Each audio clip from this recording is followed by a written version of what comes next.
everyone. Welcome to another session with Cascadia Author Services. Today we're going to talk about marketing topics, and the first one is how to define your target audience and address them. So, first of all, what I recommend is that you identify the vision for your book. What is it that you want to accomplish with it? If it's like to leave a legacy for your friends and family and then to the whole world, or to write this book for entertainment in a given genre, or to teach something. So, first of all, it's very important to know what your vision is.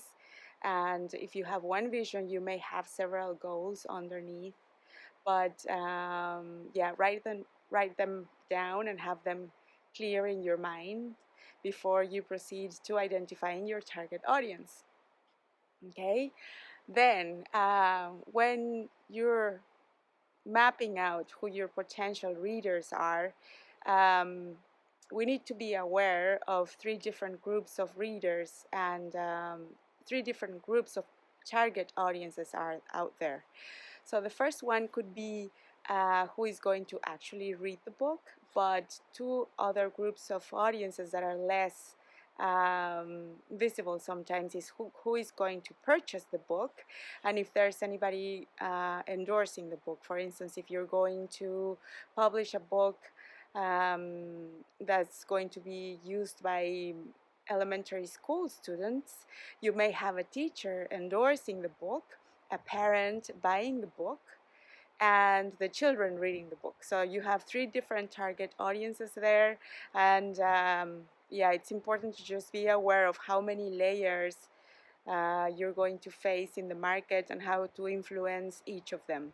For instance, if you have a book with different layers, you may want to send three different messages to each of the target audiences. A teacher may want to know where your ideas come from and if you've won any awards, or if you've used this book with other schools, or a parent would like to know where to find the book, how to send different copies of that series to all the children in a family, things like that. And finally, the content of your book, actually what they're going to see in the pages, is what is going to speak directly to the reader of the book. Okay, so once you have all of your groups mapped out, start thinking what they want, especially for the endorsers and the buyers of a book. You may want to map out how a day in the life of that person looks like, and define your points of contact where you could possibly be in touch or come in touch with those people and influence them to buy the book. For instance, if parents are referring to a specific website or a specific book club, you want to be present there so that they can be acquainted with your book and start thinking about it. I recommend to do this exercise as a blueprint where you really map out how the typical day in the life of these target audiences looks like, and you identify those possible points of contact, and you write underneath how you're going to be present at those moments, those key moments, and if there are any interconnections between the blueprint of, say, the endorser of a book and the blueprint of the buyer of the book and the reader of the book.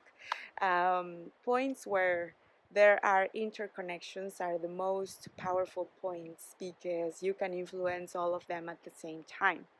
And remember, in today's world, it's very likely that those points of contact are digital, are in the digital world, but they can also be in a physical space, at an event, depending on the type of book that you're marketing. Okay, so that's very important.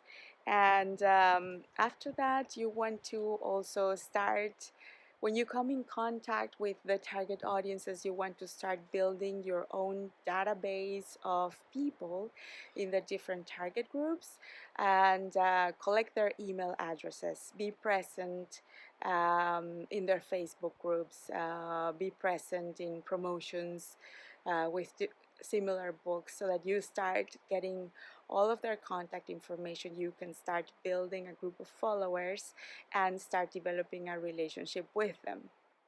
A very powerful way of building that group of potential target readers is to use a promotion online where you give them something for free and you collect their email addresses. And then you have the email addresses of people who probably are not going to buy the book right now, but they might buy it in 2 or 3 weeks even.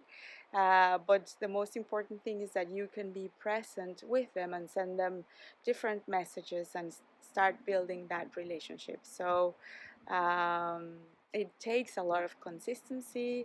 It is built over time, and it's based on a powerful idea. When you communicate with your target audience, remember to use always to tell your story in a compelling way so that you connect with them at three different levels. One would be the intellectual level, so meaning the rational thinking. The other one would be an emotion that you want to convey and share, have in common with them.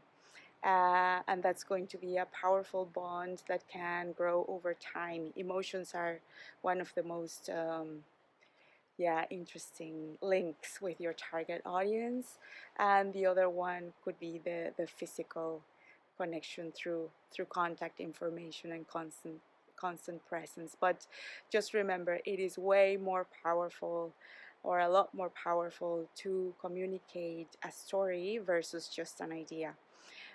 For instance, if you are marketing a book to for event organizing events, for instance, you could title that book or use a message saying how to organize your upcoming event, how to be effective at organizing your upcoming event. Oh, okay, great. But if you market it as a story of how I threw the party of my life, or uh, how I managed to always host unforgettable, wonderful parties, and you tell the story about that, and you build an emotion and an atmosphere around that story, that's going to be way more powerful to connect with your audience.